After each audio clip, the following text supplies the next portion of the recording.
Vasco e Coritiba, o Vasco da Gama vai contar com a sua casa e casa cheia depois de 90 dias sem ter essa opção por uma decisão do Ministério Público depois de uma confusão em São Januário, mas São Januário está reaberto, está com os ingressos esgotados e a promessa de mosaico 3D, da festa do Vasco, as camisas recém-lançadas também já estão esgotadas em pré-venda. Então, Djalma, aquela força que a gente sabe que a torcida do Vasco costuma dar vai estar presente num jogo importante, um jogo de confronto direto para a fuga do Z4, que é contra o Coritiba.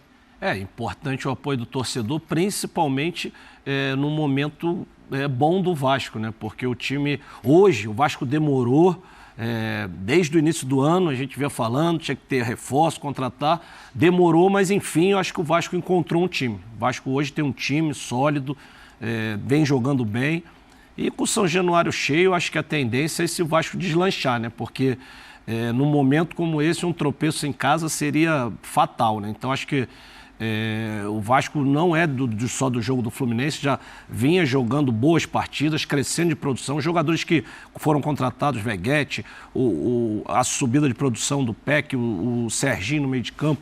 Enfim, o Rossi muito bem pela ponta. Jogadores o Gabriel de volante que está jogando. Muita pegada. Então, assim, demorou, mas encontrou um time. Hoje o Vasco joga um bom futebol. Lógico que falta muita coisa ainda para livrar desse rebaixamento, mas eu acho que o Vasco agora está no caminho certo e com a ajuda do torcedor vai ser fundamental para o Vasco conseguir escapar desse rebaixamento. É Coritiba, o Vasco vem de uma vitória num clássico, num jogo frenético, num baita jogo que o Cezinha ficou louco, o amigo do Zinho ficou louco e não acreditou no que aconteceu, porque o Fluminense teve 75% de posse de bola e o Vasco trocou a posse de bola pelo gol.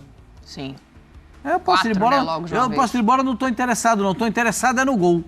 E aí resolveu o jogo, ganhou o jogo, uma partida, o jogo foi espetacular, talvez tenha sido um dos jogos mais interessantes do Campeonato Brasileiro, esse jogo do Vasco contra o Fluminense, e o Vasco tem que continuar repetindo essas boas atuações. Essa não é uma atuação única, não. Até quando o Vasco perdeu, o próprio treinador do Vasco, o Ramon Dias, disse, o Vasco não vai cair, não. Primeira vez que ele vai jogar com São Januário com torcida. Ele jogou sem torcida, agora com torcida. Ele não sabe o que vai acontecer, eu vou falar para você. O cidadão não sabe o que é a torcida do Vasco da Gama em São Januário. E ele vai sentir, o Zinho sabe muito bem, o Djalminha sabe, porque nós, como estivemos muitas vezes fazendo jogos lá em São Januário. E então, lá tem uma particularidade, né? Você vai fazer jogo em São Januário, se você não tem o direito de transmissão, você fica num cantinho da arquibancada, então você fica dentro da torcida do Vasco.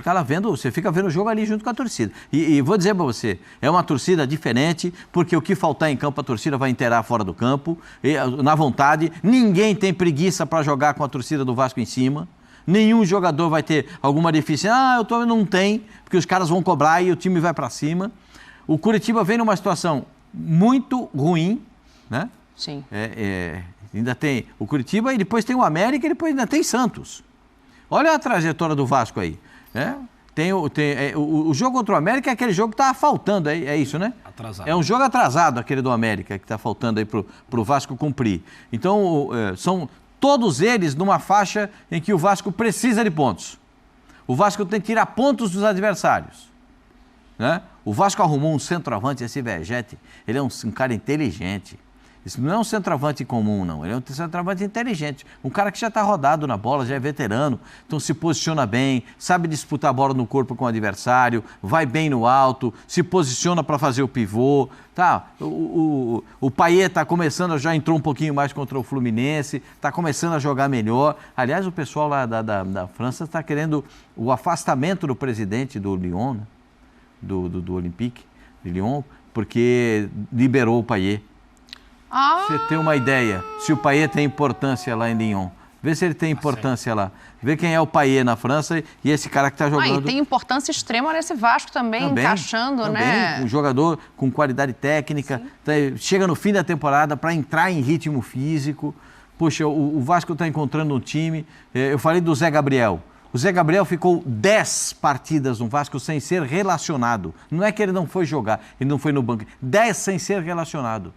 Aí chega o Ramon Dias, bota o cara de primeiro de zagueiro, depois bota ele de primeiro volante. Puxa, esse cara de primeiro volante. Porque o Zé Gabriel foi sempre volante e zagueiro no Internacional. Sim. No Vasco ele não era nem volante nem zagueiro. Então, agora botou de primeiro volante. Ele tomou conta no meio-campo do Vasco. Ele administra esse meio-campo do Vasco da Gama. Né? Então, tá legal ver o Vasco jogar. Eu acho que, nossa, ver São Januário de volta. Aliás, nem sei por que fizeram toda essa maldade com o São Januário de não deixar a abertura para o torcedor do Vasco da Gama. A justificativa também não cheguei a compreender, né? Porque se fala em falta de segurança, e aí a alegação é por ser rodeado de comunidade, mas enfim, é uma explicação que não desceu muito bem, não. Ô meu Tetra, você que sabe bem esse Vasco, como é que é por fora, por dentro, de adversário, entende bem também da dinâmica e sabe, já citou essa sequência, porque agora é Curitiba, depois fora, 2 jogos, América Mineiro e Santos. Então, é a sequência do renascimento, é a sequência da retomada, ainda mais agora com esse jogo em casa servindo de impulsão para os outros 2 que são fora, né, Tetra? Ah, sem dúvida, Dani. Muito curioso com essa partida com o Curitiba, porque o Vasco da Gama ele tem um crescimento com uma postura de jogo reativo.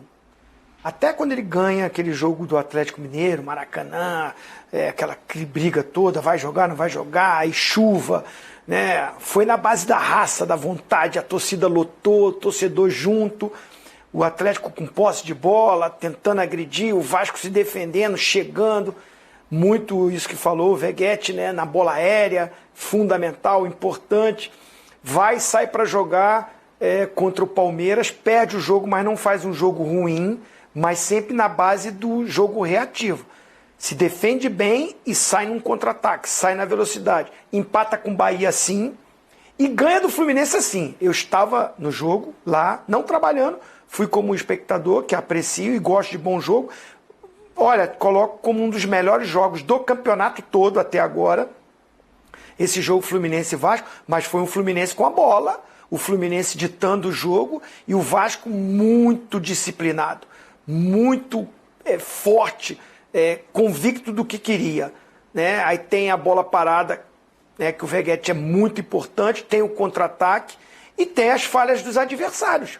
O Fluminense falhou ali, o André, um monstro André, quando o jogo está muito difícil para o Vasco, 2-2, o Fluminense mais em cima, aí num erro do André, o Peck está inspirado ali, está inspirado não, porque ele estava sendo até cobrado, porque ele errou alguns lances, mas assim, atento, a palavra é mais correta, atento, errou, eu estou ali atento, faz o 3-2, aí mata o jogo, depois o Veguete novamente, um jogo de bola parada. Então a minha curiosidade, que eu citei tudo isso, é porque agora o Vasco vai ter que propor o jogo. Primeiro, vai jogar em São Januário de novo. Segundo, um torcedor vascaíno louco, né, empolgado, feliz, em 4 horas lotou, acabou os ingressos, né, e vai ficar gente de fora ali, torcendo, nas ruas, o entorno, porque está naquela expectativa daquele confronto. É não deixar o Curitiba subir, é somar mais 3 pontos, ficar ali pertinho para sair, porque depois tem 2 jogos fora de casa, e tendo que propor o jogo. Claro que o Curitiba é que vai fazer o jogo do Vasco. Vai se fechar e vai ser reativo. É o Vasco que vai ter que propor o jogo. Então é um jogo diferente do que eu tenho visto o Vasco fazer. E tem jogado bem numa outra estratégia de jogo. Agora não, é dentro de casa, com o apoio da torcida, pegando um time retrancado. Então a curiosidade é essa, mas é um momento positivo de um Vasco com um treinador que organizou melhor o time e que tem novas opções, né, para jogar. Então é a curiosidade de ver como vai ser esse Vasco. Todos estamos, quinta-feira às 7 horas da noite, a gente vai começar a ter essa resposta, Vasco e Curitiba, São Januário lotado, hein?